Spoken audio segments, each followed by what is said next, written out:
So, greetings. So we're going to be taking a look at matrices, or matrix. Matrix is singular, matrices is plural. So we're going to do a bit of an introduction on it. So the typical way of writing these is to use either the normal typical curved bracket or to use these square brackets. Not two straight lines, because that's something called determinants, which we will be looking at in a later video. So this is a matrix, 2x2 matrix, a square matrix. It doesn't have to be that size. It can be any shape or size. So it can have how many rows or columns that's required.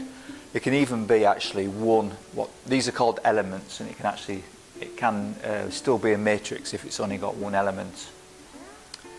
Okay, so these are my matrices. These numbers could be 0, they can be positive, they can be negative. So what do we use matrices for? Well, the list is probably endless. We're actually going to use it to look at solving for unknowns in simultaneous equations. So for 2 unknowns, 3 unknowns, we'll even have a look at how you can solve, not manually because it's too much hard work, but how you can use software to find 4 unknowns, 5 unknowns, 6 unknowns. It's actually very easy with software.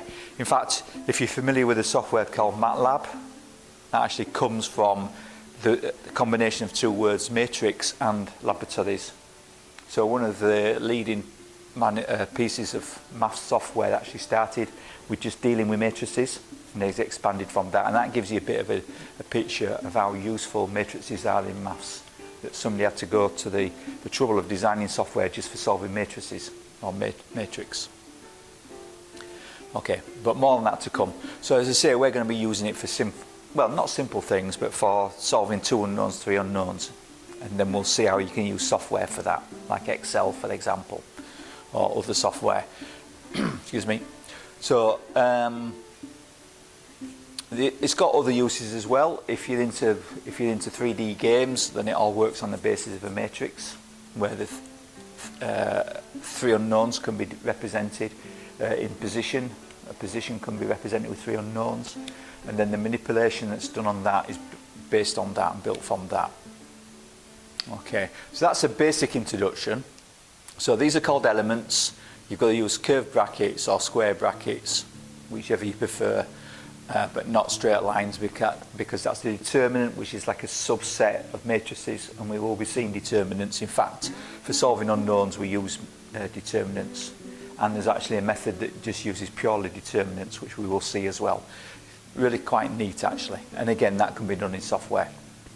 Okay, so having seen a bit of a background, let me just check I've covered everything I intended in that. Yeah, just one last thing. This is a 2x2, so a square matrix. Okay, and what we measure them by is the number of rows. The rows go across, so the number of rows, so it's got 2 rows and it's got 2 columns. If I could write, be good. So 2 columns. Okay, so this is a 2x2. So we count the rows first and then the columns. Remember, columns always go up and down, like columns that hold up a roof. So 2 rows, 2 columns. So this is a 2x2. This is a 2x2 as well, of course, and this is a 2x2. So if I got this, for example, 1, 2, 3, this would be 1, 2, 3 rows by 1. So this would be a 3x1. So if I had another one, let's say 2, 4, 7, this would be 1 row times 1, 2, 3 columns. So that's a 3x1 and that's a 1x3. Okay, so straightforward. That will, don't worry if you don't grasp that now, because we're going to see that over and over again as we do our different processes. So let's have a look at, just to finish this introduction, let's have a look at adding them together. Which brings to mind one thing I haven't covered. We tend to write matrices with a capital letter. So for example, this would be A equals 3, 4, minus 2, 1, 2 minus 1, and B equals 2 minus 4 plus 3, and let's say 1 there, 1 there, and 1 there for simplicity. So if I want to add A and B together, A plus B, very straightforward. If we just simply add the numbers together, the matching numbers, only one condition is that obviously they have to be the same size. So this is a 1, 2 by 1, 2, 3, so a 2 by 3, and this is a 2 by 3 as well. So to add them together, they have to have the same size matrix. So all we do is, if we're adding A and B, we're adding this and this together. So 3 plus 2 is 5. 4 minus 4 is 0. Minus 2 plus 3 is plus 1. And 1 and 1 is 2. And 2 plus 1 is 3.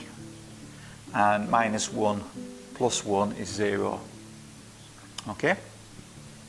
Let's do A minus B, just to finish off this section, just to see how easy it is. It doesn't need any more work than this, it's so straightforward. So this time I'm taking B away from A, so I'm taking these away from this. Obviously B minus A is another way around, and we take these away from this, obviously. Let's have a look. So 3 minus 2 will give me 1. 3 minus 2 is 1. 4 minus minus 4 will give me plus 4, so it'll be 8. Minus 2 minus 3 is minus 5. 1 minus 1 is 0. 2 minus 1 is 1. Minus 1 minus 1 is minus 2. So there you go, fairly straightforward. The only thing that takes any thinking about is when you're doing the subtraction, dealing with them negative signs, which of course is always the hard thing in maths, regardless of how far you go with the complications of it. I want to add a little bit more onto my introduction, a couple of comments, a few comments of things that are worth mentioning. So this one here, this matrix A, is what they call a diagonal matrix. It's a 3 by 3, and you've got numbers diagonally and the rest are zeros. So that's called a diagonal matrix. Now this one's very important. This is called the identity matrix. So this time your diagonal are all ones, and then the rest are zeros. And that plays a very important part later on when we come to solve for the unknowns. It plays a very big part in matrices in general. Okay. Now another thing that I didn't cover in the introduction is this, the scalar. This is another important function. So if I've got, for example, let's say B equals 1, 2, 3, 1. Keep it simple.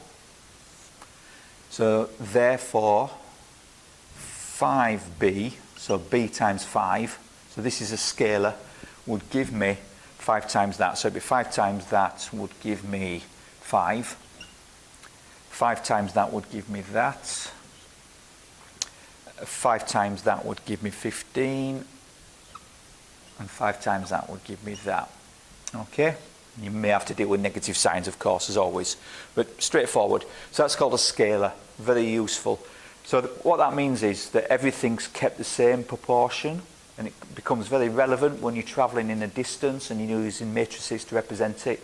Same as vectors. You can do the same thing in vectors, multiply them by a scalar, and everything's the same proportionally, but it's got a bigger strength. Its amplitude, the amplitude is greater, or you've travelled a greater distance, that kind of thing. So this and this are going to be relevant when we do our solving for unknowns. Thank you.